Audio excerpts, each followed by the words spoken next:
біздің ата анаға деген көзқарасымыздың біздің әлемге әсер етуі екіге бөлінеді. Через папу мы познаем материальный мир.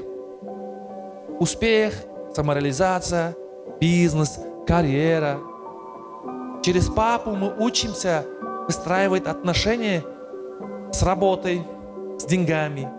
Например, сен көруің мүмкін өмір бақи, что папа все время приходит с работы уставшим. И сен ертеңгі өмірде қайтесің? Шаршап тұрып жұмыс істеу керек. Егер жұмыс сені шаршатпаса, онда қатты жұмыс емес, ол күшті жұмыс емес. Неправильная работа. Сен көресің, что папаң постоянно жұмыстан ішіп келеді. Тебе это не нравится. Есейген кезде тебе не хочется работать. Неге? Потому что ішкің келмейді ғой сен. Үйге мас болып келгің келмейді ғой. А сенде картина мира қандай? Жұмыс ең іш келу. Или я женщина, девушка, и